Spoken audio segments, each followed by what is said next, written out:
Sir, please start. Thank you.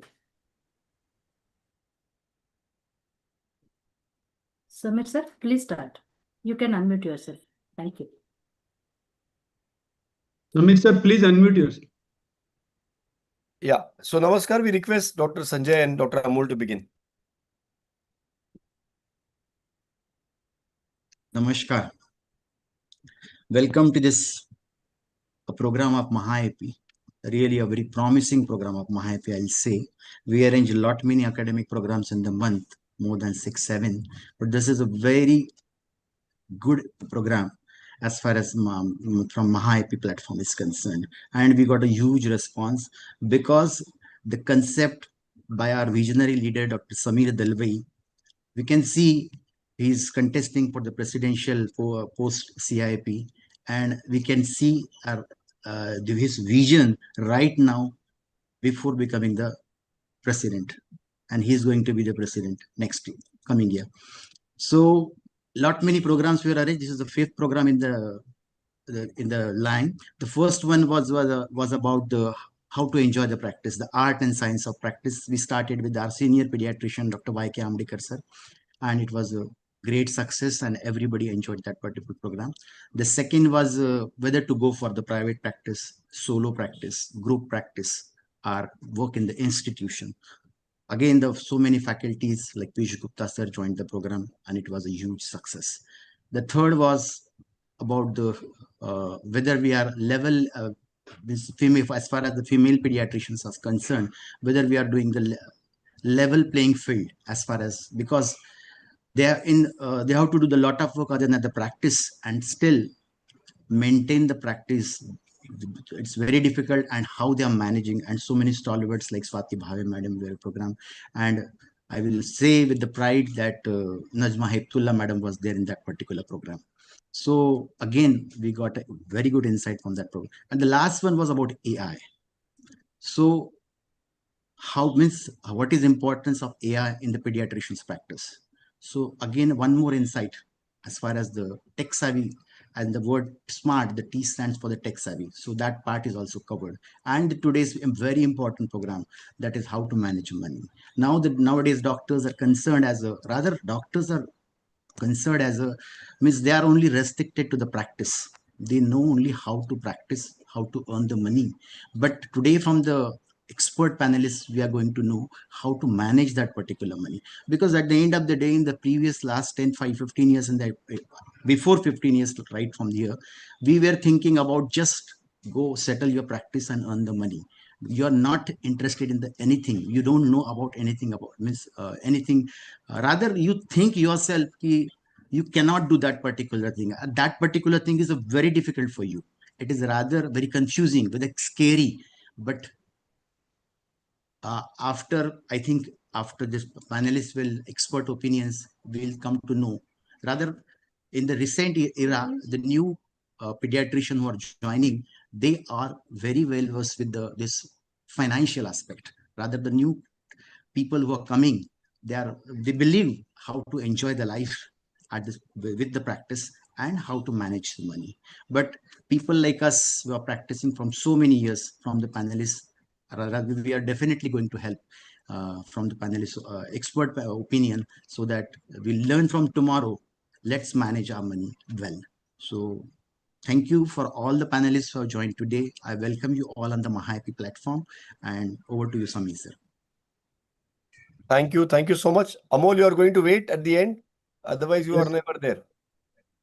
I will be there in the program. So you want to say something now, or would you like to give the vote of thanks? Lastly, vote of thanks. Okay, thank you so much. So thank you, respected Dr. Sanjay Bakmoduji, President of MAHAIAP, and my dear Dr. Amol Pawar, National Joint Convener, as well as Honorary Secretary General of Maharashtra IAP. Thank you so much for this wonderful platform, and all my seniors, all my dear friends. This is the 5th episode of a new idea. So generally new ideas get shut within 1 or 2 episodes, but we are very happy that we are going strong, and this is the 5th episode, as our president has just spoken about it. And this is an episode which is very close to everybody's heart and stomach, both. So this is very important, because all of us who are very well trained as pediatricians, and we know how hard it is, but we are able to do our work well. But handling money can be a big challenge, because we have never been trained in it.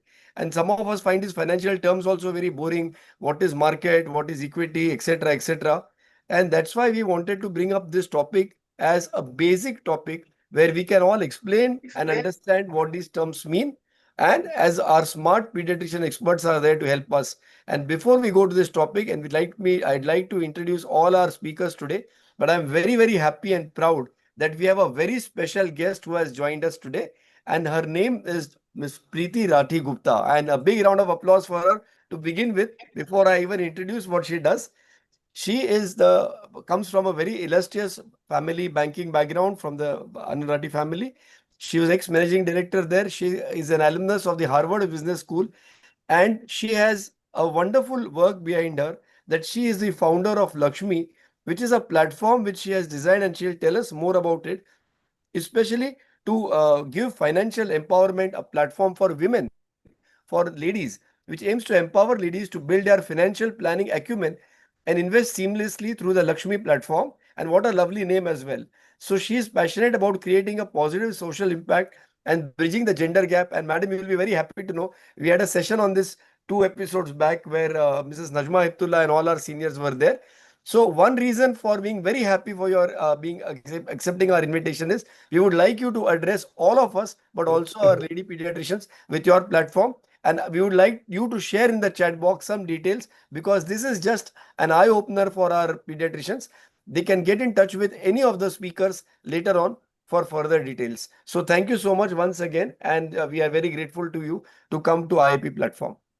Let me now go ahead and introduce all our wonderful panelists, the smart panelists today, the incredible panel that we have. First and foremost, my dear friend, Dr. Ajoy Kumar, who's from the city of Hyderabad. He's also the chairman of the Computers and Medical Informatics chapter of IIP. And we all know him as the person to go to when we need any advice. So a big round of applause for Dr. Ajoy Kumar, who has really helped me put up all this panel together. Thank you so much, Dr. Ajoy bhai. Welcome. It's my pleasure.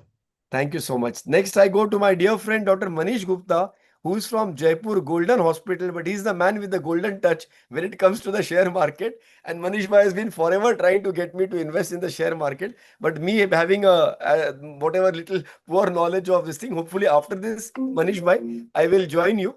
But ladies and gentlemen, please welcome Dr. Manish Gupta, who is also an executive board member of the Central IIP from Delhi. Big round of applause for my dear. Thank you, Dr. Samir. Thank you, everyone. Thank you. Welcome. Also, dear Dr. Vineet Tyagi, who is also an executive board member from Navin Hospital, Greater Noida. We all know Dr. Vineet Tyagi to be very, very fiscally or financially alert, knowledgeable. Every conference, every meeting, we have his entire feedback and his inputs. So a big round of applause for Dr. Vineet Tyagi, and we welcome him. Thank you, Dr. Samir. Welcome, welcome. Now I go ahead and introduce our next guest, our next expert, another pediatrician of renown, Professor Dr. Harisha Gopal from Dr. Patnam Mahender Medical College from Telangana, who is a very versatile person, very well known for his acumen in pediatrics as well as financial planning. So big round of applause and welcome to you, Professor Harisha. Thank you, sir. Thank you. And last but certainly not the least, we have another very well-known person who's very well connected in both pediatrics as well as the financial training fields, Professor Dr. Chapay Soren from SVS Medical College, Telangana. So welcome to you, sir, and a big round of applause to welcome him. Thank you, sir. Thank you. Thank you. Thank you very much. So we have had a lovely time bringing this program to you. And as you are all aware, this is basically a curtain raiser, an eye-opener. We are not going to have very detailed in-depth discussion on finances here, but the whole idea is to bring to our pediatrician fraternity that financial planning, how important is it for pediatricians? And you need to start early, but it is never too late. That is the theme of our talk today. With this, I would like to go to Ms. Priti Rathi ma'am. And basically, madam, just a few things which you can explain to us in simple terms. What is financial planning? How do you look at this term? Explain it to our pediatricians. What is financial planning? Firstly, thank you, Dr. Samir Dalwai, for inviting me. It's a pleasure to be here. There are very few sessions that I do at 9 o'clock in the night, and this is one of the most pleasurable ones because mostly I do them, international when I talk. It's normally at 9 o'clock. So thank you for having me. And good evening to everybody, all the panelists along with me, as well as everybody who's attending this. I think firstly, delighted that, you as a group have chosen to focus on financial planning as a topic, because it is very, very intrinsic. It is my belief that this should actually be taught in all colleges, schools, because while we learn all our technical knowledge, which enables us to earn money, unfortunately, the larger piece of this, which is once you've earned that money, how do you make sure that, you're planning it rightly to achieve all your financial goals? To your question, what is financial planning? In simple terms, it is managing your money in such a way that you are able to achieve all your financial goals, right? And by financial goals, I mean that everything that will take money for us to achieve, it could be home, car, retirement, all of these things, right? There is a very important element of financial planning, which is known as personal finance. And the reason this is called personal finance is there are, many panelists here. We could all give you one prescription.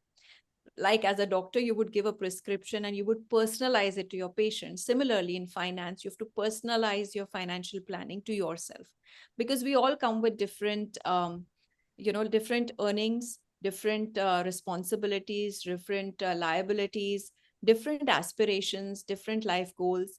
So our circumstances are very different. And therefore, having a basic knowledge of what personal finance means, what are its different tangents, is very, very important, right? Just like we learn basic other life skills, right? Whether it is driving a car, etc. I think personal finance is a skill that everybody should learn. So that's a little about personal finance. And within personal finance, your aim should be, or your financial planning should be the simplest. All of you are already in very, very complicated fields. I think that takes up most of your mind space. Therefore, your financial planning should be simple, uncomplicated, something that does not make you lose, your sleep at night, right? Because that's not the aim of growing your money or doing your financial planning. So the basic pillar on which you should build it is simplicity. And, when people ask me that where should we invest our money? And it's, my one mandate is that after looking at your financial goals, there are only 3 places that you should put money: equity, debt, and gold. And as we go along, happy to go a little bit more detail into this. But within these 3 things, your financial planning is done. Everything else is noise. If somebody tells you private equity, somebody says cryptocurrency, all of it is noise. You can just cut it all out. For your core financial planning, just look at these 3 asset classes. They are known as asset classes. And once you put your money in, it should be in a way that you can leave it to grow. You don't need to manage it actively on a daily basis, because that's not your core job. It's not your day job. I think that's so beautifully put that eventually it's about the simplicity. But madam, it's only experts like you who can make it simple for us to understand. So thank you once again. And I'll also take the opportunity to welcome my dear friend, Ms. Rivoli Sinha, who is a managing director for SIS Securities, and through whom we were able to get the august presence of Ms. Priti Gupta. So welcome, Rivoli. And also I'd like to acknowledge the presence of somebody whom is known as a man with the Midas touch, Dr. Bakul Parekh, our past president, who is very, very well versed with all these things. So going ahead now, since madam has set the ball rolling, Manish bhai, Dr. Manish Gupta, let me come to you. My question Yes, is, sir. at what age should you ideally start investing for retirement? Dr. Samir, first, definitely congratulations to you for such a nice vendor. And I hope someone would have done this class 25 years back when I started my clinical practice, but better late than never. So definitely see, the basic purpose why you earn is 2 things. First is to manage your expenses, and second is to secure your future. 25 years back, the concept was saving and saving and saving. Now the saving is replaced by investing. So the moment you start earning, you should start investing. And every decade of systemic investing lost, you would require double of the monthly investment to build up same amount of corpus. So it is said, let not only work for money, let your money work for you. So by 50 year, actually, you should have 50% of money, which money has earned for you. That should be the target. So that is earliest. Start at the first salary, first earning. Do it. Lovely. I think that's wonderfully put, that the differences between saving and investment is that when you're saving, you are just collecting the money which is losing its value. But when you are investing, you are actually making the money work for you and earn for you. Otherwise, हम लोग वही बोलते हैं ना कि हम daily wage workers हैं. As long as we are going to the hospital or the clinic, we are earning. But if the day we take one day off on a vacation or if you are unwell, we don't earn. So that's a very good point. So, Dr. Manish, what is the ideal percentage of monthly income to save? And what is this 50-30-20 budgeting rule here? See, all with the financial planners, what they recommend is ideally you have 3 requirements in life: your wants, your needs, and your basically securing future. So basically 50% of your all earnings should go to the needs. Needs is something you cannot go away. You have to do your daily, your parents, your family, your kids, your expenses of house and everything. Then 30% is for luxuries. Say you want to do some domestic tour or international tour, you want to buy a new luxury car and this thing. But at least 20% should go for your investing. And investing, it is very important to understand, saving would not tide the inflation. Investing would cover the inflation also, and that will give you a compounded. So 50-30-20, this is the golden rule. 50% for needs, 30% for wants, and 20% for investing. Thank you so much. And in fact, I'd like to thank you for keeping the answers so crisp, and thanks a lot. So now I'd like to go on to Dr. Ajoy Kumar, sir, who's our senior, who knows all this. Dr. Ajoy bhai, what are all these terms here? What is asset? What is equity? What are shares? Debt funds kya hota hai? Gold, market. So can you just tell us in brief? Because doctors are used to basic definitions. True.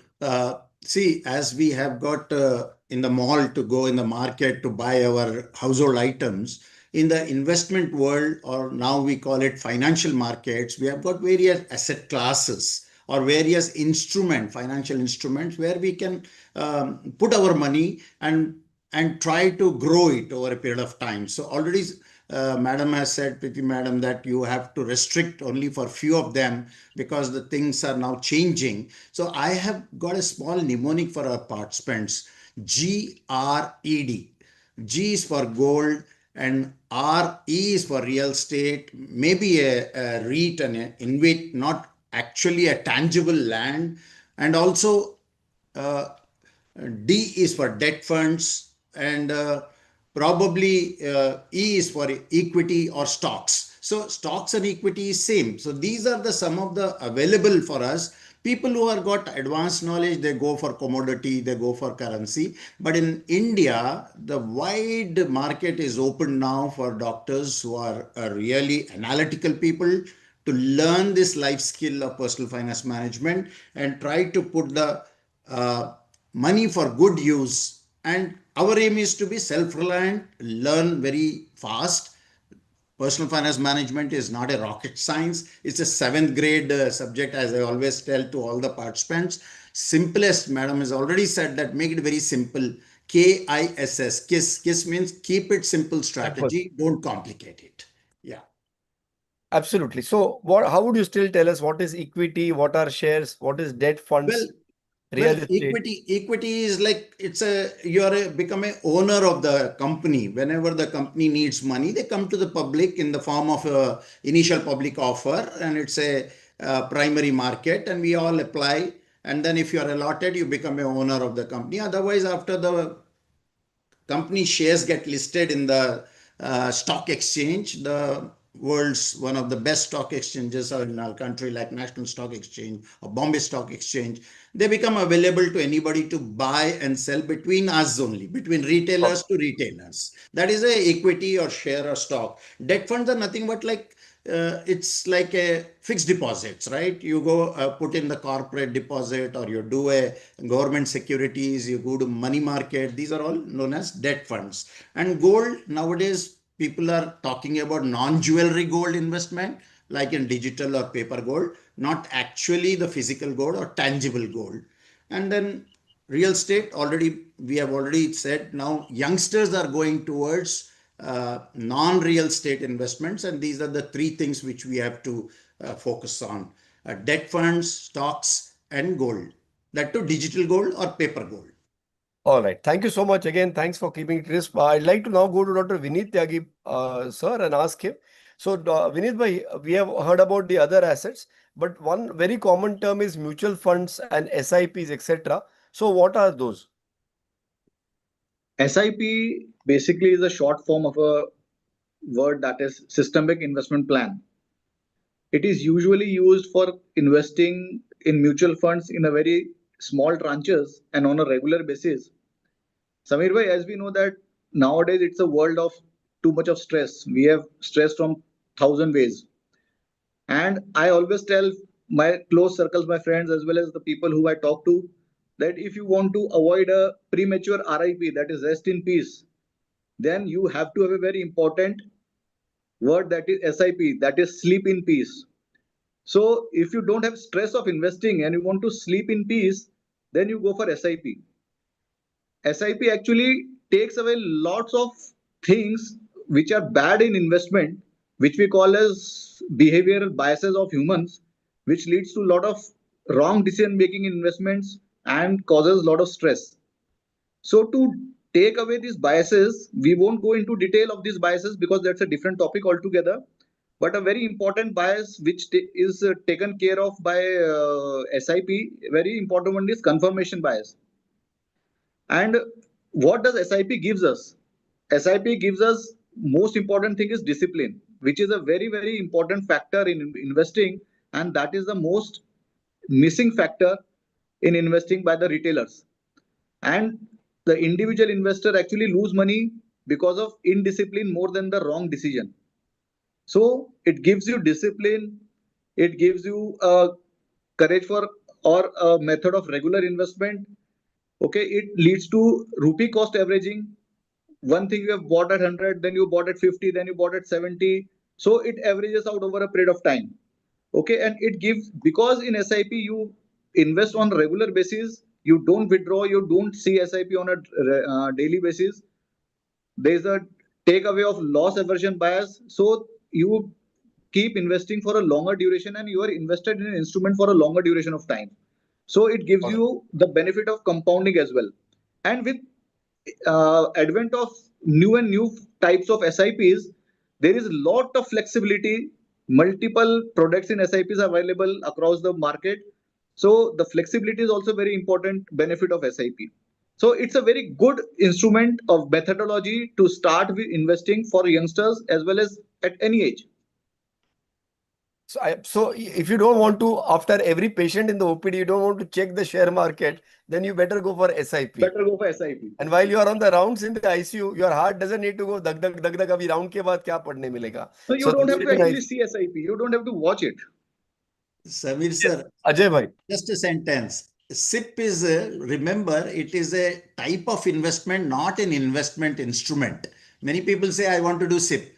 It's not an instrument. It's what, as Dr. Vineet said, a fixed amount, fixed date, and a fixed asset every month or every day or every 2 months, whatever it is. The frequencies, you fix it up. Perfect. It entails discipline. Perfect. Perfect. Priti, It's a method to invest. It's a method to invest. Yeah. Yes, method to invest. Priti ma'am, any comments on this? Because you are from the actual professional side as well. Yeah, absolutely. I think thank you for bringing up the word mutual funds, because like I said, if you have to keep your investment really simple, the best way for everybody to invest is actually through mutual funds.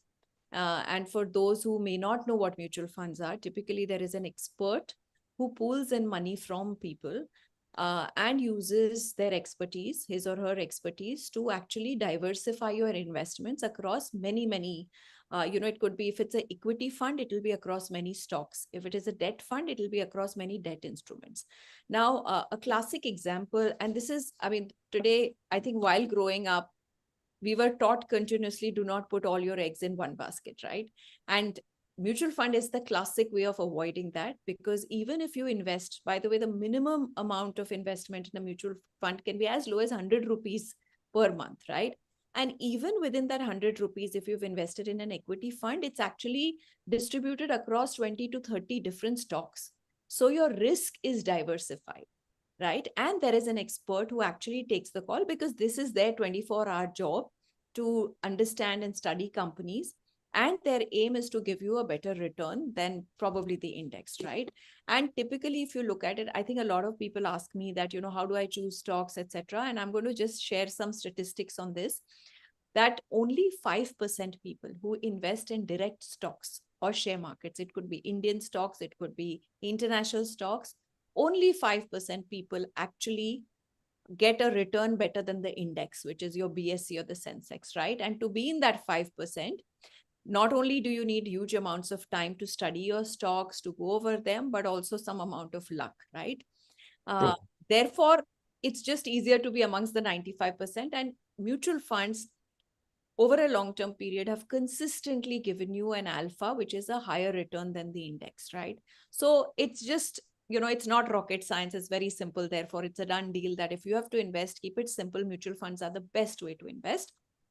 And like Mr. Tyagi said, I think that's, doing an SIP takes the pain away. It's also systematic. You don't have to remind yourself. It's a very disciplined way of investing. It averages out your cost of investing. A lot of people ask me, is it a good time to invest? Markets are high. Should we wait for the markets to fall? If you're doing an SIP, you don't need to worry about any of that, because your SIP is doing your job, right? It is investing at different intervals and therefore averaging the cost. I'm a big fan, and, full disclaimer, 80% of my portfolio is mutual funds. Very nice. Good.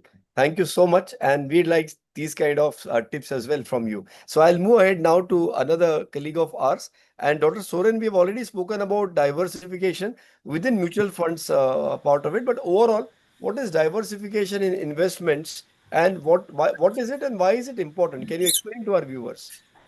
Yeah. So diversification, as has been told, not to put all the eggs in a single basket. So we need to combine the whole thing. Ajoy sir initially told we want to some equity, fixed income, debt, and also real estate. And for that also, this is the basic broader diversification. Again, among the equity also, we need to based on the market cap, we have to adjust. Large caps, small cap, mid cap will be there. Based on the sector will be there, sectoral, different sector. We can some consumption, finance, IT, and we can chemicals, pharmaceuticals, some hospital services, and as well some industries or automobile. So we have to big diversify. Next thing, we have to diversify among the stocks also. Some are the established leaders, some are emerging leaders should be there. Next thing, we can emerging market and geographical diversification, developed markets. So US equity exposure, so China exposure, India exposure. So we need to know the geopolitical tensions and all will be there. So we have to diversify. So those are the bigger diversification among the equity. Then fixed income, either in the fixed income group, normal we can buy the bonds, PPF, GPF, all they come under fixed income groups. Okay, Sukanya Samruddhi Yojana, all will coming that group. Gold, again, the physical gold we don't advise, but do we advise the paper gold bonds and all that can be bought. Next is real estate also, two options. Land is a very big ticket size, but the new option is there. Real estate investment trusts are there. So we can there also, we can make a SIP also. Small quantity we can buy. So these are the basic broadly we can diversify on all, and everything depends upon individual risk appetite and age. So nothing is fixed here. So individualization is important thing. That's Absolutely. about. Absolutely. And you learn as you go, I'm sure. Yeah. So that's great. I'll now come to Professor Harisha Gopal. We all know about health and health insurance. Doctors feel ki anyway, I'm a doctor. All my colleagues treat me for free. So why is it important to have health insurance? And what type of health insurance is essential for doctors? Dr. Gopal. Sir, good evening, sir.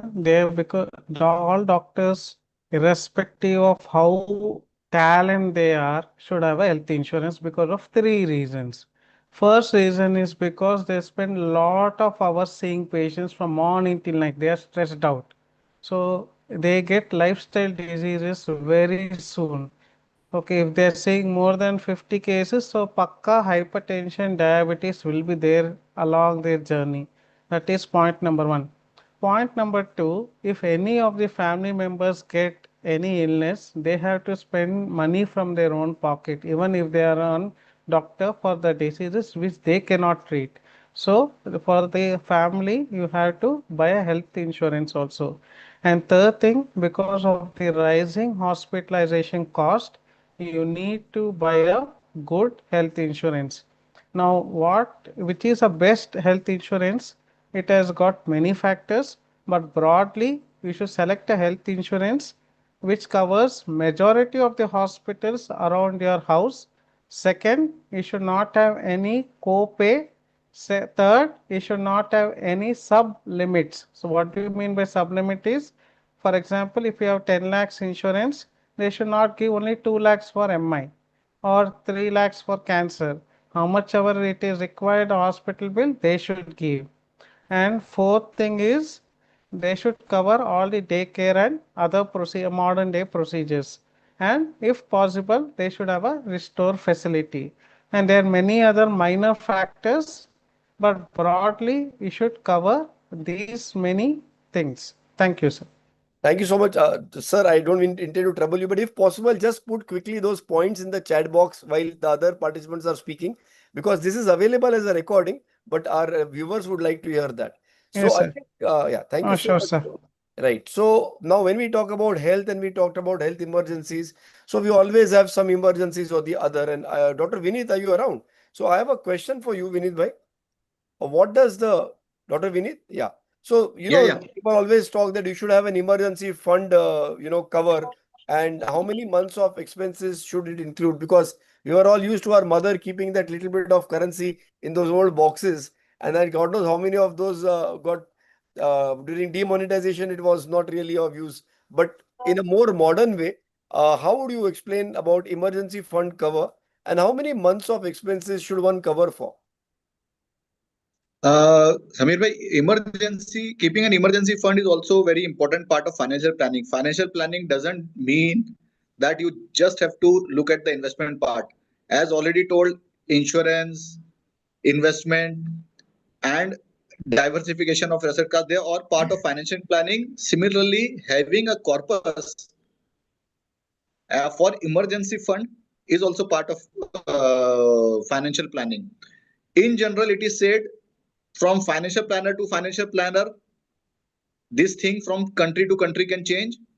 The usual concept is that you should have at least 6 months of your expenditure as an emergency fund with your safe deposit or fixed deposits, whatever you like. It should be liquid cash sort of investment.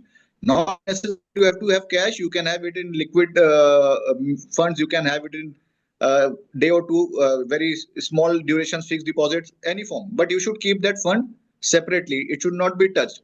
In my personal practice, and what I advise to my people around is that you should at least have 12 months of fund. Okay. Because your expenditure is not equally spread across the 12 months in the year.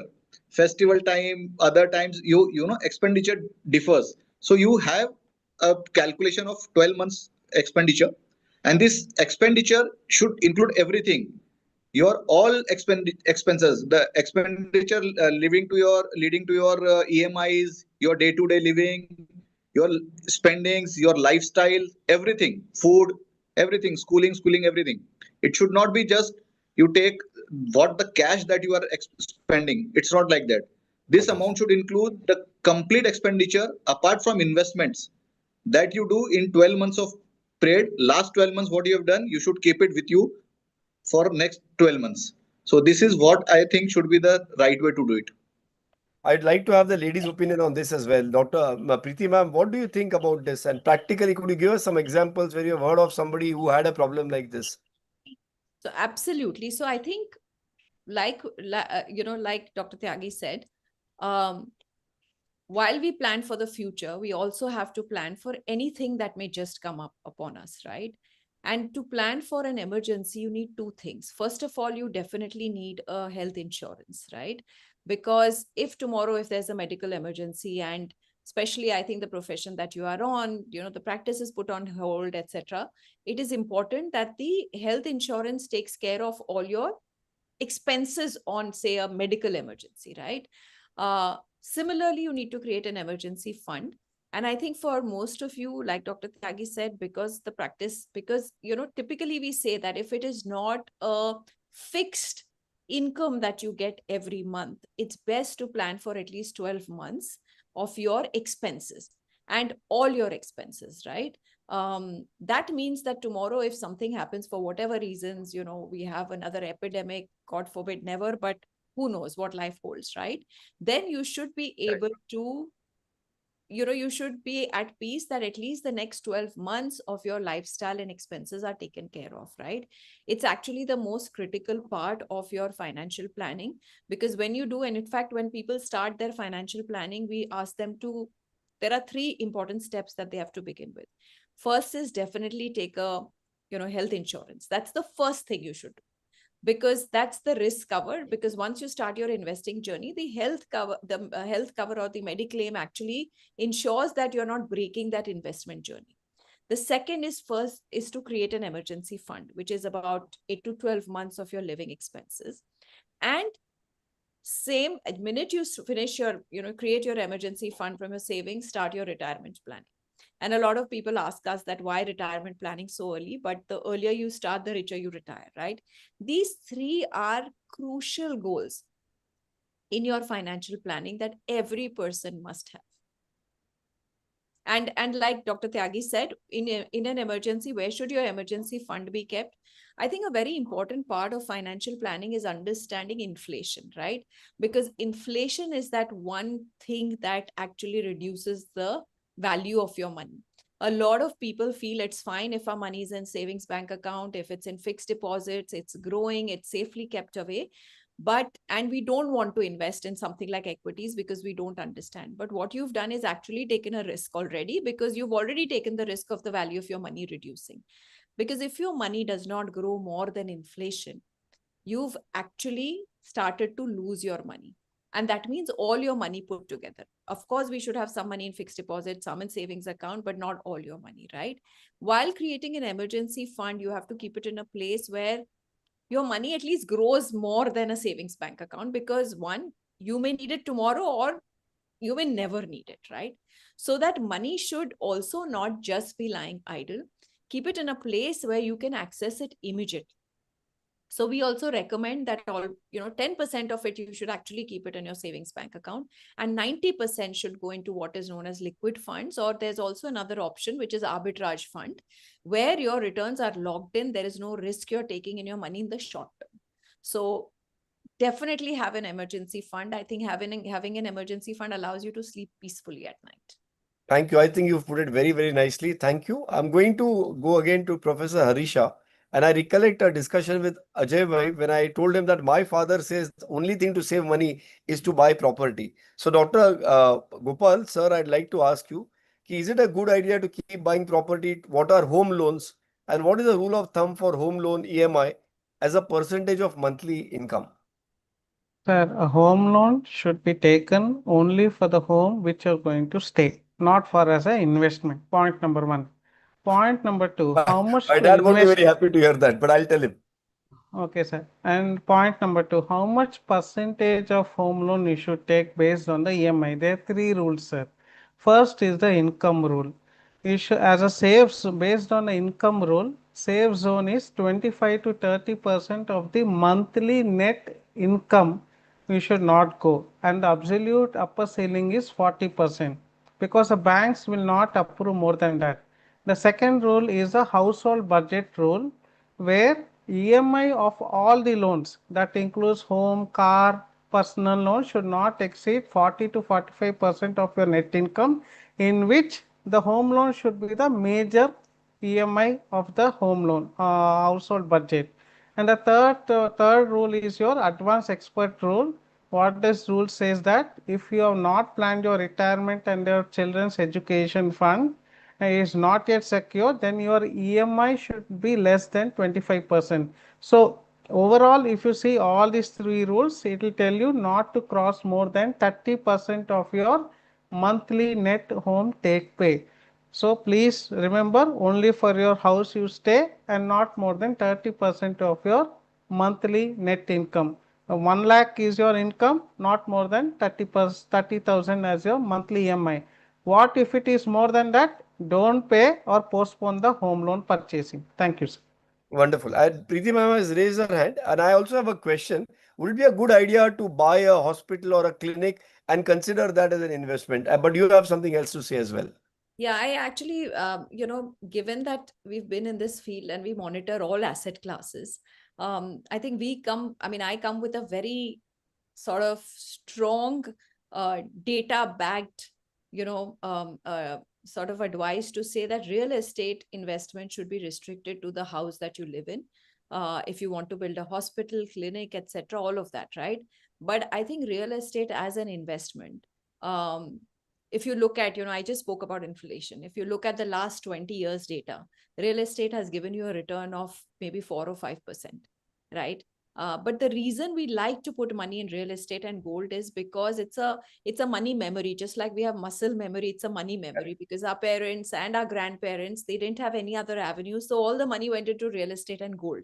And therefore we think that's the best way. If my mother put money in fixed deposit, I will always think that's the best way, right? But a lot in our surrounding, our dynamics, our lifestyle has changed. And, therefore it is very important to look at real estate as possibly a sense of security. And very interestingly, today, if you ask the Gen Z or the millennials, they don't want to invest in a home, right? Because they want that freedom of saying maybe we can. But where we come from, we like the security of a home. And I think real estate investment should be restricted to that, because ideally you should then be investing your money into, asset classes which actually secure a better retirement or a better future for you. Thank you. Thank you. Regarding hospital investment, nowadays the valuations of established hospital are very high, or to set up a hospital, then the staff salaries are very high. So the profit margins are very less. So that is also now becoming a very less attractive investment. Thank you, sir. Absolutely. Professor Soren, sir, another question, people always say that tax planning is very important for your financial planning. So how is tax planning concerned with financial planning? And is there a tax saving limit that the law allows in India, etc.? Yeah. So there is two tax regime till now it is there. One is old, another is new one. New one does not have any exemptions. Old one, we have the exemption of ATC and many lists are there. But typically ATC is there where there is a deduction up to 1.5 lakh option is there. And that is eligible for both individual as well as the Hindu undivided family HUF, those who they can 1.5 lakh that also they can. So we can do, if they have a HUF is there, one can do the both, take the advantage. And this can be done in investment like insurance policies, PPA, EPA, and equity linked saving schemes, and Sukanya Samruddhi, 5-year fixed deposits. And these are the options for that. So now most likely the government may change. So everybody will be shifted to the new tax regime. So nothing will remain. So not to opt for that ATC options. Okay, that's all. I see. That's an interesting part as well. So now I'd like to again go back to Dr. Ajoy. And, again, we talked about health insurance, but we'd also like you to explain to our viewers what is term insurance and whole life insurance and what would be preferred. And I also like you to spend some time to explain to us about IAP's, the FBS scheme, family benefit scheme that the IAP has been doing for the last so many years. So again, I'll repeat my question. Can you explain to us what is term insurance and whole life insurance? What is better? And how do you look at FBS and how do you guide our viewers? Yeah, I will answer the last question first regarding family benefit society. Madam Priti would not know about it, but Madam, do listen to what we have done already. Because I am the founder secretary. It's about 14 years or 13 years old scheme floated by the pediatricians, headquartered at Hyderabad. It's a membership or sort of a insurance sort of a scheme wherein a member dies, all the other members contribute a death benefit amount fraternity amount, collect it and give it to the dependent or the nominee of the member who passed away.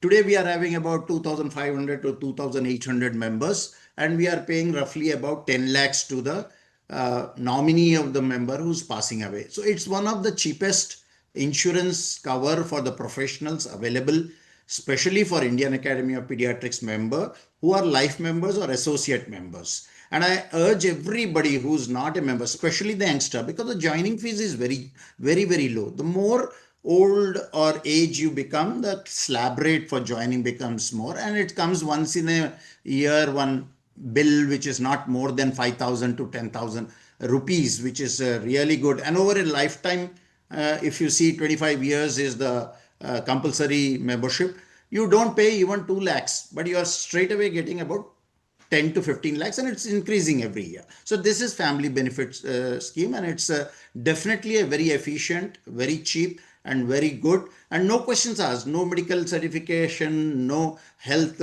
clearance, anything, anybody except the age, 25 years to 60 years. Okay, this is one. The first question is, Dr. Samir, you have asked, what is term insurance? What is whole life insurance? Now, insurance was the most missold financial instrument in our country, both by the government and including, I'll definitely take the name of Life Insurance Corporation.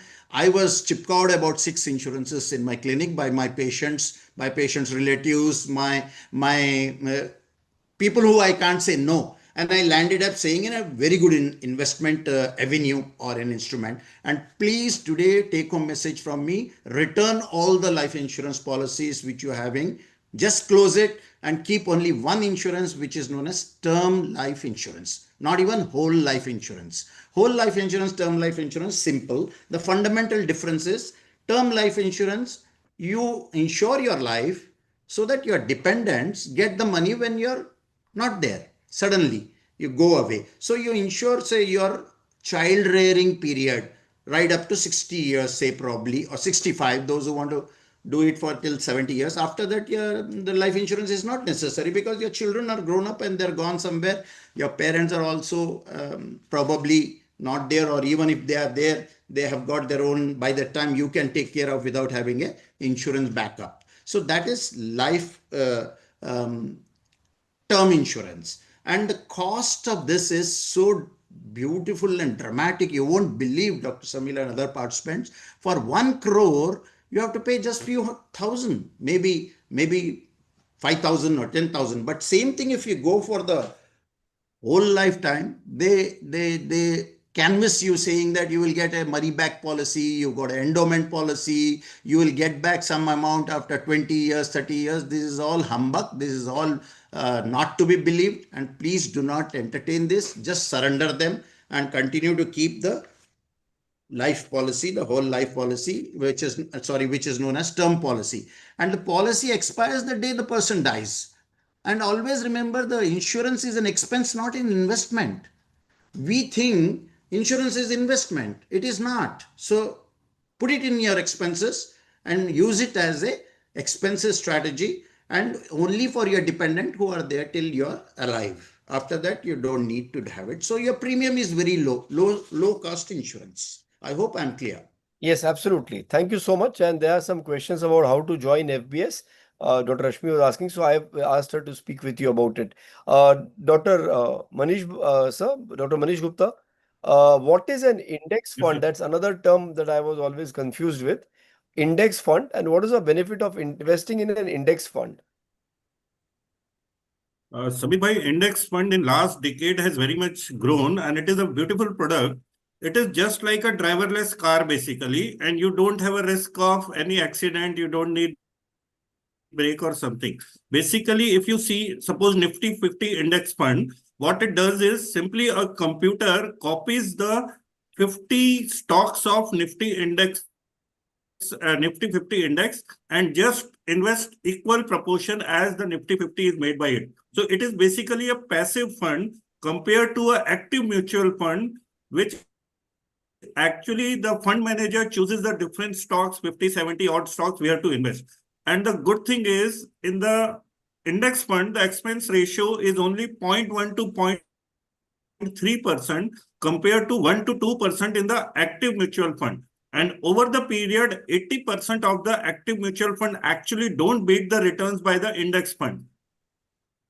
So anyway, the mutual fund are going to give us return of 12 to 18% yearly. And this 1% yearly is going to make a huge difference in a SIP over 30 years. Even in lakhs, if a good amount, even a difference of crore can be there. And plus the important thing is, suppose in such times with Independence Day speech by PM Modi sir, where GST reduction is going to be there. GST reduction is going to be there. Now, one doctor wants to invest in AC stocks or in cars or auto industry. He can simply buy the Nifty Auto Index Fund or Nifty Auto ETF. That is going to give good returns. So this is a huge benefit of index fund. Thank you. Thank you so much. Priti ma'am, I'm going to come back to you, and I'm aware Rivoli had told me that you have been doing some phenomenal work to even empower women, and you believe in financial literacy in women. So I always thought that women were smarter than us at saving money, but now, as we all said, it's more about investing than saving. So we have 50% of our members are obviously ladies. So why is it important to have financial literacy in women? Can tell us a brief about your story as well. How did you get into this? I think I come from the financial services. When I was 16, my father would call me to his office. He used to work with the Aditya Birla group then. And I think he was more worried that I'd be wasting time with the boys in the college. So he said, you better come to office and manage my portfolio. And that's how I got into, understanding what stocks do. And that time it was still, everything was manual. So just understanding where he's invested, what is the dividend, etc., all of that, right? So that's been my journey. Coming from that industry, I realized, that somewhere women on both sides, right? There weren't enough women in the financial services. At some point, there were just 12% women in financial services. But on the other side of the fence, there were barely. So even we did this LXME Women and Money Power survey, and only 1 out of 10 women actually know where their money is going, right? Even though they are earning money. So obviously there's a huge gap, where, and I think financial planning and financial literacy is equally important to both men and women. But for women, it's even more important because, see, our life stages are very different, right? I think rightly, as you pointed out earlier, that we have, when we get married, we move cities, our career takes a break. We give birth, our career takes a break. There is so much more that we have to. So most people plan for a retirement. Women have to plan for mini retirements along the way, right? So life stages are different. I think women's earning capacity, unfortunately, even today, that gender pay gap is still exists to almost 20%. So, and finally, and you're all doctors, that average woman has a greater lifespan than an average man. So her retirement is longer by 4-5 years. So therefore, it becomes even more critical for her to manage her money to achieve all her financial goals. And for me, this was the big impact, because when I realized that women manage money, and one of the things that I'd like to really say here is that, we don't empower women, we actually power women, because women are born investors. They're great investors. Warren Buffett says that invest like a woman, because we have the right skills. We are very conservative. We are not, people say, oh, women are very risk averse, they won't put money into equity. We have a few women members who are part of our Lakshmi community, they've just mentioned, and they will, once they've done that financial literacy, they are very open to even putting their money into equities by taking that informed decision. So I always say that women are very risk aware, they are not risk averse. You give a woman 1,000 rupees and say, please put this into an investment product, I guarantee you she will not put that money till she's fully understood what that money is going to, where it's going to go and what it's going to do, right? So women actually make for great investors. For us, creating this platform, for me personally, it was this huge endeavor. Today, we have 51% of our population today is women, right? So it's not just that women themselves, I always say women need to invest. It's their duty to invest. Not just for themselves, but for their families, for the community, and today for the country.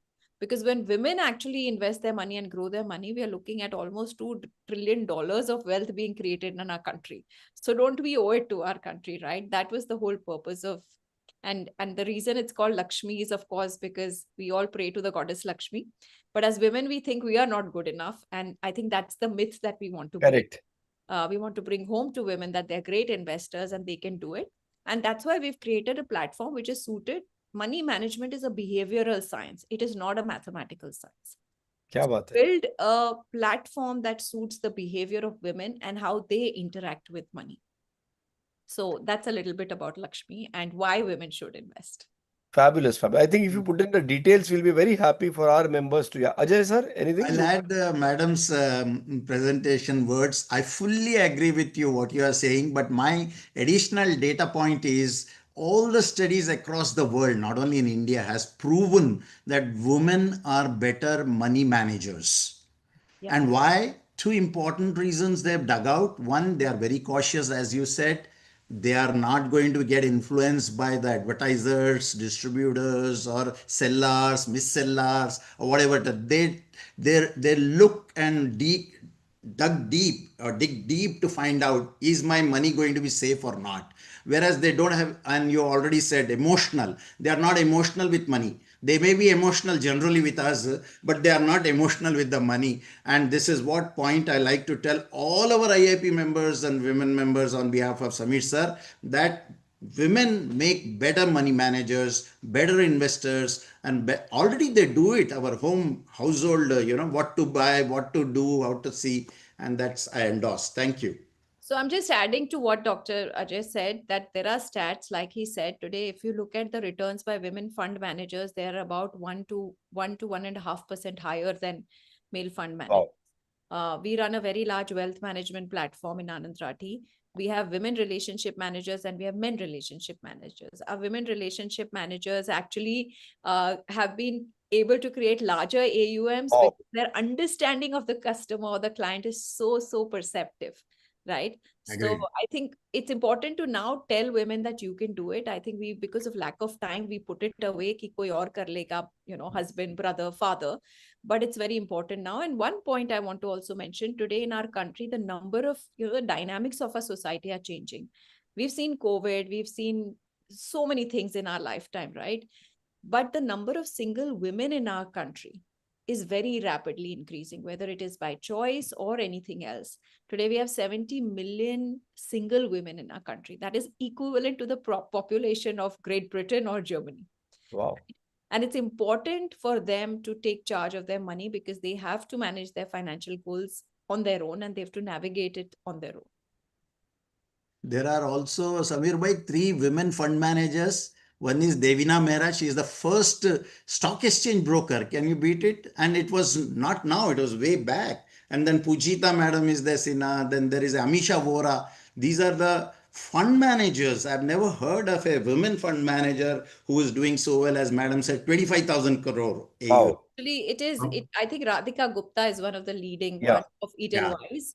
She's a mutual fund manager. All of the rest are actually wealth managers. Yeah. But And Samir bhai, just to add, the most important thing in investing is discipline. And we know women are always more disciplined and men are always more impulsive. So that helps. So women on our, just the last bit here, the women on our platform. So there's AMFI, the Mutual Fund Association data that says people who invest in mutual funds redeem their money in the first, 55% people redeem money in the first 2 years, right? Which is why discipline, like Dr. Gupta said, is the most important thing to keep. On our platform, we have seen less than 8% redemption over the last 4 years, which tells you if she's made a financial goal and if she's putting money towards it, it could be rain, hailstorm, earthquake, but she will continue to do her SIPs. Absolutely. Absolutely. Great. So we're running out of time, but such a lovely. So some quick questions. So anybody, this question is open for anybody. What, in your experience, are the common mistakes doctors do in their investing journey and financial planning?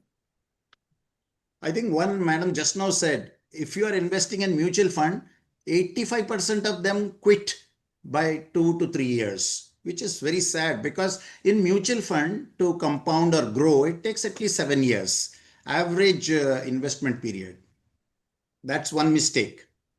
I think one very common mistake by few of us even I have committed some time, and my colleagues, they feel they are smarter than the mutual fund managers or index fund managers. It should be other way around. We should just hand over the money and enjoy our practice and life. That is my nutshell. Lovely. So, The one main mistake I is think investing in LIC policies and guarantee plans. So if you have that, please tear it and throw it. Thank you, sir. I think my input here is that I think most people, and that includes a lot of the doctors that I've met, wait till too late to start investing. I think, because in our heads it is that I need to have huge amounts of money to start investing. I think investing needs to start early. And the second is, while some of them do start early, I think we are very drawn in by the return that people say 20% return, crypto will give you 30% return. There is a terminology called risk adjusted return, which means that your return should be in comparison with the risk that you're taking. So it's very important to also understand this risk reward ratio and look at risk adjusted return. I've seen a lot of youngsters put money into cryptocurrency because somebody told them, oh, I've got a 30% return, or my money's doubled in a year, right? So it's important to keep that concept in your mind, even when you invest. We're absolutely running out of time on such a brilliant discussion. So I'm just going to ask a simple question, and all of you can quickly take a minute to answer it. And the most important take-home message for everybody, what are the essentials of investments, or what are the 5 steps a young pediatrician should take to ensure financial independence by the end of 2 to 3 decades of his job? So just in a nutshell, and then I'll open the discussion up to the house, all the other members who've been watching. We've been having more than 250 members today. They can ask their questions, or they can put forth their point. So what are the essentials of investment as a take-home summary? So, Dr. Samir, my one Dr. point is start early, as already everybody has said. And even with the least amount, you can start. It's not that you need heavy amount. Even with 500 rupees, we can start investing. Okay. Dr. Samir, there Yes. is very important concept a doctor has to understand: goal-based investing. I want to start a hospital of 10 crore after 10 years. I have to start SIP for that. I have to put my child for international education. I have to start SIP for that. So goal-based, slowly you build up your investment and wealth. And when the target is there, you use that wealth for the goal. So that is very important. Thank you. Professor Soren, Professor Gopal, yeah. So, Sir, once you have started investing, don't see every day in the tab. Delete the app and go to do your work. yeah, I'll be summarizing very briefly. So as a pediatrician, we let us start with P. P stand for pay yourself first. At least 30% of take home should be invested. E for create an emergency fund, at least 9 to 12 months of expenses. D for be debt free. Minimum debt should be there, not to leverage much. I for take an insurance. One is term insurance, another is health insurance. A for asset allocation, so diversification to be done. Okay. T for the tax saving options, whatever there in future may not be there. I for inform the family wherever you have invested, and write and will. These are the important things. Sir, just The type that last as one, well. sir. Last only one sentence, sir. Don't Inform work the 9 family a.m. about whatever the investment, because you will be Sir, writing don't will. work. Writing is important. Okay. Sir, don't work 9 a.m. to 9 p.m. Just remember, 1,000 rupees is enough to make 1 crore. Thank you. Thank you so much. Wonderful. Dr. Vineet, are you there? If not, then we'll have let Dr. Priti have the last word, and then we'll open it up to the audience, which has been waiting to ask so many questions. So, take home message, Priti ma'am. So I think Professor Soren really put it out very well. It's something that I'm also going to take home, the way he's used the words very effectively. But I think one thing I will say, a lot of people actually do not take that first step because they don't know where to begin. That's typically been the problem, right? People put it to later. Okay, I'll need to understand. a simple method, a simple thumb rule to start your investment journey, even if you have 1,000 rupees, is to do what we call asset allocation, which is diversification between equity, gold, and debt. And the thumb rule for that is that if you are 30 years old, I'm assuming by the time a pediatrician really starts their journey, they are probably 30, right? If you're 30 years old, 100 minus 30, which means 70% of your money should go into equity and 30% should go between debt and gold. Maybe just 5-10% to gold, almost 20 to 25% into debt. That's a very simple way of starting your journey, right?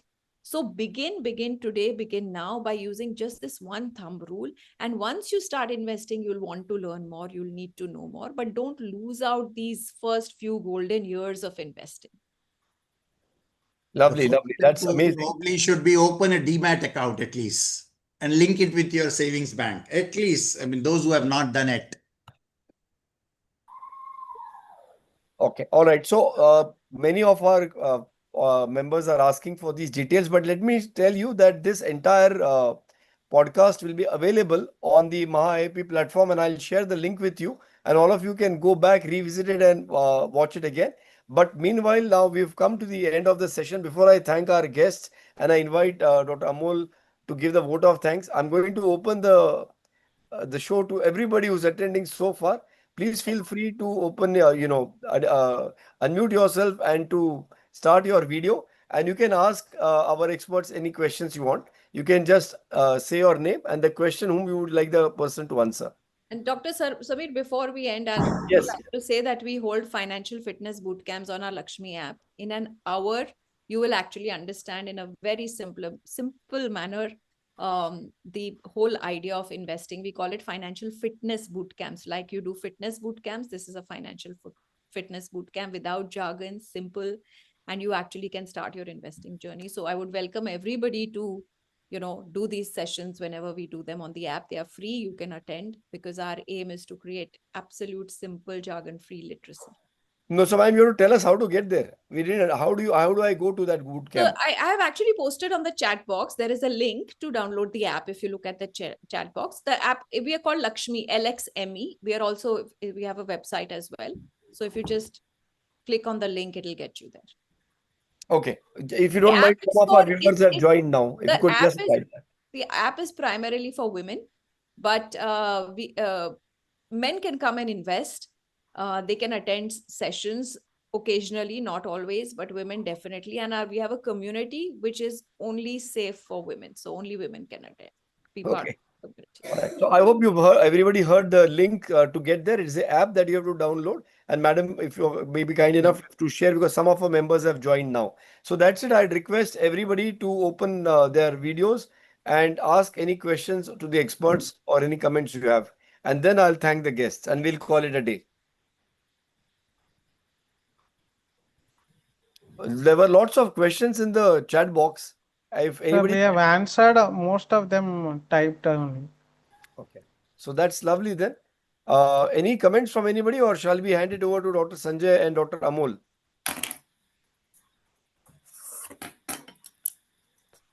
All right. So I think before we hand it over to Dr. Sanjay and Amol, I'd like to personally thank each and every one of you who attended this session. It's late in the night, but all of you stayed back. I think it's very important for all of us to have this shared learning. And I'd like to thank Dr. Ajoy Kumar, who's always been such a big asset to all of us. In fact, these are our assets. Professor Soren, Professor Harisha, Gopal sir, as well as Dr. Manish Gupta, as well as Dr. Vineet Tyagi. And of course, we're very happy to have the august presence of Ms. Priti Rathi Gupta today. Sir, it is telling somebody, nobody cannot unmute. Some people want to ask questions, cannot unmute. Oh, okay. So can we ask the host to unmute everybody, please? Pallavi ma'am. Pallavi madam, unmute karta ka? Actually, it is to avoid the disturbance. That's why she has unmuted everyone. You can raise your hand. I will unmute immediately. You can raise your hand. Anybody who would like to ask. Yeah, Ravindra bhai, 1 minute. Yeah, please go ahead. You can unmute. Dr. Gupta from Jammu. Good evening, sir. I have been listening to this fantastic to invest from zero level. Where should I invest? I have 10 lakh rupees. Now tell me. We have experts, Madam Priti Gupta, ma'am. So I think two things, and I think we laid it out during this session also, that if you have, there is a logic to investing. First, you create safety nets. Safety nets are insurance and your emergency fund, so that your near term, all your needs are taken care of. And then you put your money into what we call the growth asset classes, which is equity. You definitely need to put money into equity to beat inflation. Now, depending on your comfort, whether it is 10%, like I gave you a thumb rule, depending on your age, you can decide how much money should go into equity. But I also said this is personal finance. If you are somebody who's 40 years old and you feel that, okay, 60% is too much to put into equity, I don't understand it, start small. Start by 10%, 20% into equity till you really understand that asset class. But diversify it between gold, equity, and debt. All of it should go into mutual funds, because that's the right way to start your investing, because you have experts there. And if you were a woman, I would have invited you to the Lakshmi platform to invest. And don't start lump Yeah. sum. Don't invest lump sum. Shift it to a debt fund, and from there you do a STP. Sorry, to a Okay. equity fund. So Gupta sir, usually first thing you should set a goal. Without set, how can you decide which vehicles to go? Okay, so because 10 lakh is there, but we don't know what purpose, when you need that amount. First, you have to set the goal. Then you will decide the duration, how much time it will take. Then you take which asset class or vehicle you want to achieve that. So Got it? purpose, age, risk profile, all these things are there. Yeah. So you can contact our experts again, Ravinder Bhai, and they will be more than happy to help you. Sir, the next main question is where to invest for a child if not LIC policy. So I think So definitely not Sukanya Samriddhi, because the government is withdrawing. So it is again, equity is the best class for your child's future. Do not invest in any of the child policies. The child policies will trick you to get into your guarantee plans or ULIP plans. Madam, please continue. Madam. Yeah, absolutely. So I think, Sukanya, normally we would say about 80% of your child's, future, whether it's especially education, because education actually in terms of inflation is the fastest growing inflation. Education is getting expensive by almost 20% every year. So it's very important that you put money, a large part of this money, almost 80 to 90% in equities, and you have some amount in debt for any near-term needs. I have another statistics here today. An average Indian family spends close to 35 to 40 lakhs on just basic education for their child, right? If you're sending your child to private, colleges. And then of course, if you do post-grad and if you go into the medical field, it only increases. Most families land up actually borrowing money in the early years of the child's education. If you actually start investing from now in a child education fund, which is 90% into equity and 10% into some debt format. In fact, on the Lakshmi platform, we have a child education portfolio that we've created. Based on that, actually, if you need to ever borrow money, it's the best way to borrow, because it's a collateral loan that you take and you get a loan at a very, very low rate. So definitely equity and small amount of debt till Sukanya Samriddhi Yojana is available. It is a great product to get that debt part in only. But that will not beat your inflation. You have to put money into equities. Thank you. We have Dr. Praveen Mehta. I'll give him the first opportunity, then Dr. Chandramohan, and I think Dr. Kalpana, my friend, also wants to ask something. Praveen Bhai, go ahead. See, the question was everybody is talking about long term, that invest in gold for long term, invest in equity for long term. But that is true for young pediatrician. What about the people who are 75 and above? You never know when you are going to be no more in this world. So is it safe to put entire thing in the fixed deposit at that particular age? So what is the purpose, sir? At that 70 years, what do you want to do with the money? That is important, no, sir? Yeah, are you going to keep it as a safe or going to legacy as your child or your children, or you want to utilize it for a national? No, that is not possible to judge, because you never know you may end up with some disease like say kidney failure, where you require every month more than 5-6 lakhs rupees to live your life. And if you are putting in long term, for a person who is above 75 years, I don't know how much it is justified. Age Sir, minus age. majority, Come in sir, here. majority should be in debt, not in equity during that age. May I come in Yes, here? Yeah, Priti, madam. So I think it's very important. You are absolutely right, sir. I think at 75, you should have a larger amount of your money into debt, and it could be fixed deposits. But there is also a beautiful instrument in mutual funds called systematic withdrawal plan. It's a great place to put your money. It is equity, but what that does is, suppose you have savings of 1 crore, right? If you put that into a systematic withdrawal plan, you can actually withdraw money every month and the rest of the money keeps growing. It's literally, when you look at the mathematics of it, there's a whole story about Krishna, getting food out of a matki constantly. It never ends, right? SWP is absolutely a beautiful product for you to put whatever money, even if it's 50% of your money into a systematic withdrawal plan. Actually, a lot of studies in National Stock Exchange only they have done. In a systemic withdrawal plan, if you withdraw 6% and if your product is giving 10 to 12% per annum returns, it will never get exhausted. In fact, it will keep on increasing. We will pass away, but the fund will be remaining there only. Correct. Thank you very much. Thank you very much. Doctor, thank you, Praveen bhai. Chandramohan bhai. So, thanks for the opportunity. Actually, my question is, in our generation, many of us are too hooked with the equity. We have been seeing equity boom for last 20 odd years.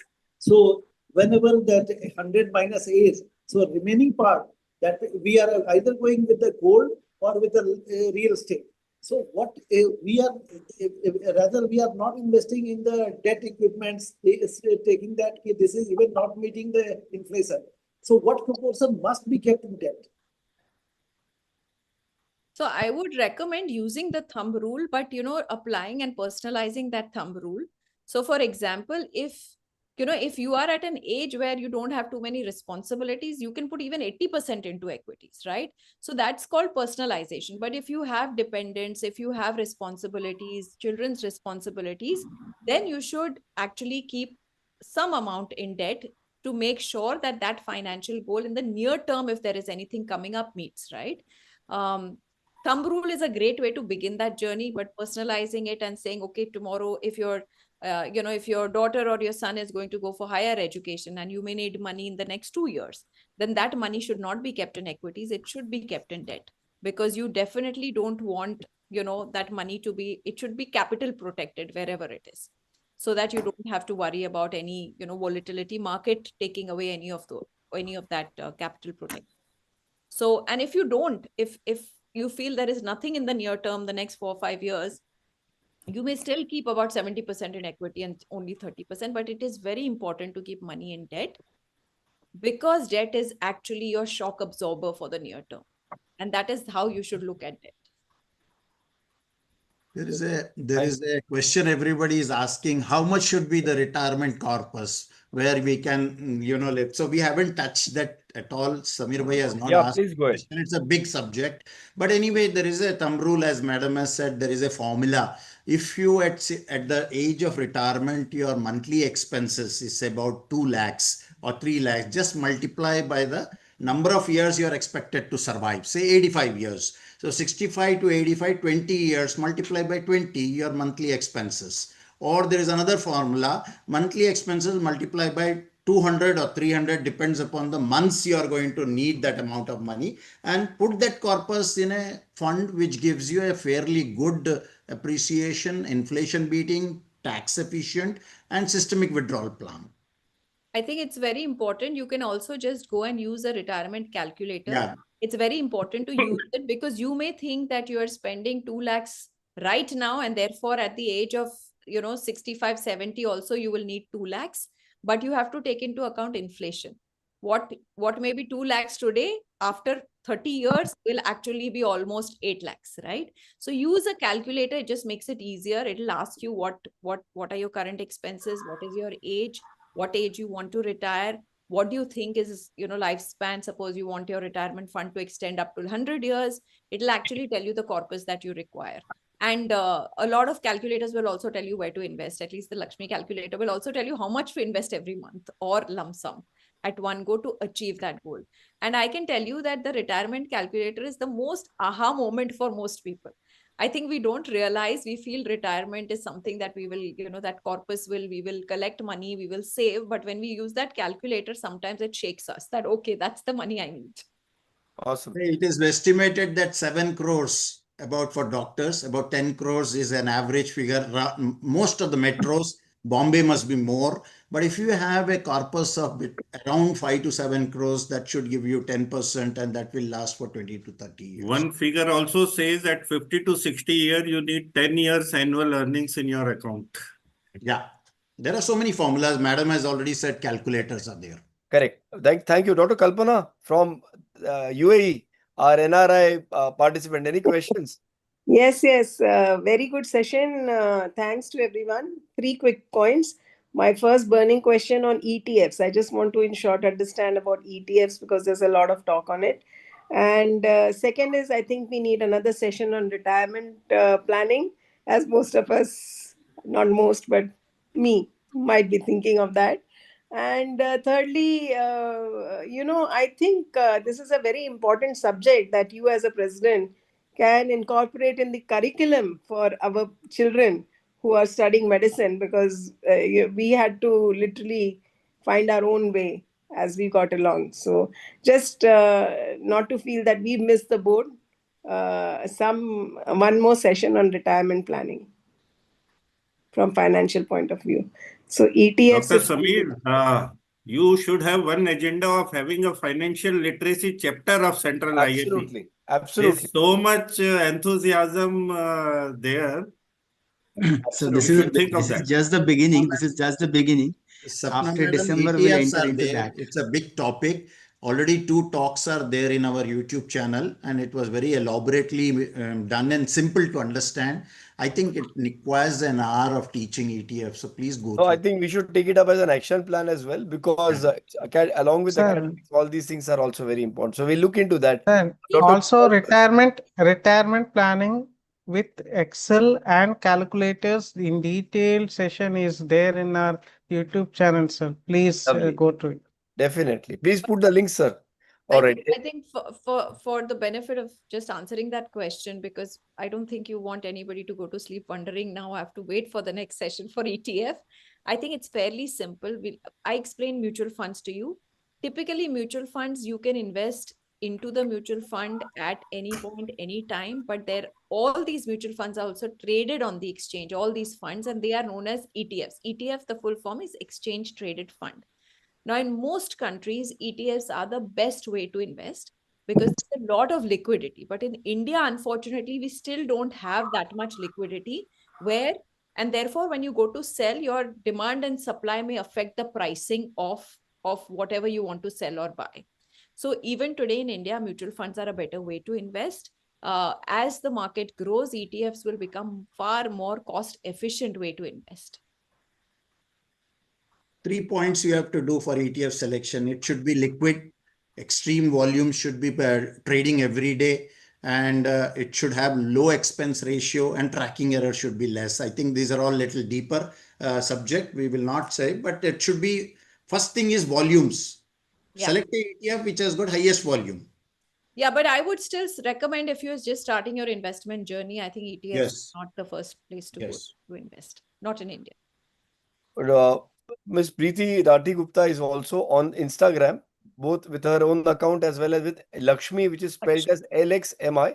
You can just, LXME. You can just direct message her and things like that as well. And I will share the contacts that she has given for all of you. I think we've had a fabulously enriching, if I may use the pun, evening of financial planning for doctors. And what we learned today is that it's never too late. You can always begin whenever. जहाँ से शुरुआत की वहाँ से सवेरा. Thank you so much. I'd like to thank Dr. Professor Ajoy Kumar sir, Professor Soren sir, for Professor Dr. Harish Gopal sir, my dear Dr. Manish Gupta sir, as well as Dr. Vineet Tyagi, and of course Priti ma'am for your one time. It's been 10:30, but you've still given us this time. Doctors are like that. They start on work only or do all this on Sundays or late in the evening after practice, because otherwise you have to look at little children. So thank you so much, Priti ma'am. And I hand this over to Dr. Sanjay Bakmode and Dr. Amol Pawar. Sanjay sir, before you tell one request on behalf of all the 300 participants today in the webinar, once you get elected, you are elected, please start a chapter as everybody is asking. Promise. At least some group. Promise. For Promise. others members' benefits. Promise. And this to a couple of things more. We will be continuing. The next episode will be on how do pediatricians handle their practice on one hand, but also aging parents, spouse, as well as young children, sometimes who may be teenagers as well. How do you maintain this family balance with your practice? So that will be episode 6, if Dr. Sanjay Pakmode allows us. Over to Dr. Sanjay Pakmode. Yes. I'm really thankful, sir. I mean, so many different topics stuck to your mind. I mean, that is a really beauty. I mean, this again, one more newer topic you have touched, and that's why I say you will be the very innovative president. I mean, before starting the journey, you have touched so many topics in the life of pediatricians, which are so important, which we never thought of. Now, today's session was such a wonderful session. Experts like Priti Gupta ma'am were there, and they very simply explained all these things. No doubt we were knowing, but we were sitting like a layman in the crowd, and we understood so many things beautifully, so that we can apply it on the means. Most of the attendees might have understood, means they must have understood all the concepts. Very simple concepts they have explained, and that too in such a manner as if means they are the thumb rules. And really, all experts were very good, and all means on the different topics also their opinion was very similar. So, and it was really a very innovative session, and all attendees, no doubt from the Maharashtra, all attendees from the different states and as well as from the overseas, they all are benefited from this particular topic. I thank Priti Gupta madam, founder LXME app, and I really feel very proud that madam has invited mains for that LXME app enrollment, and that's a wonderful thing. I'm really thankful to you, madam. I salute you rather. I mean, something is there to join for the male on the female app. That's a great thing. Thank you. And I also thank Dr. Ajay Kumar sir. Sir's knowledge has really helped us in today's session. Was really sir was very he explained his ideas very clearly, and also told well about the lot of schemes like FBS and on the other social security schemes of IMA at state level and the national level also. They are also too good. Then Professor Soren sir also told very mnemonics, and about the Harish Gopal sir, I tell you, his thinking was very straight line. This is a thing. I think this is right. This is only thing we can do it. So thank you, sir, Harish Gopal sir, and Manish sir and Vineet. They have told the newer things, and today's session was will be helpful for the people who have attended today virtually, and also it will be available on the YouTube, so that many more people can later on also attend and take the advantage of that this particular topic. So Samir sir, you have done a great thing. This was much needed topic, I think. So because that's why there were so many questions from the attendees, and it's a right time. Even if we are not knowing, we can tomorrow onwards we can go and apply these concepts to our managing our money, and which will help in the future. Thank you, sir, and thank you all the panelists, all the attendees, and CIP office bearers, MAHAIAP office bearers who have attended today's program. And especially I thank Samir Dalwai sir, who have arranged such a beautiful topic. This is the 5th in the row, and now the 6th I heard. I was today very curious what is going to say for the session for the tomorrow next after 15 days, and he has touched such a topic which I never thought of. So really, thank you to your innovative mind, and I think we will be really a good leader in the future. And I appeal all of you to, we should get a person like innovative person and a great leader like Samir Dalwai. Thank you. Thank you so much. Thank you so much. Thank you. To everyone. Thank you. Good night. Thank you. Good night, ma'am. Good night, sir. Thank you, sir. Thank you all of you.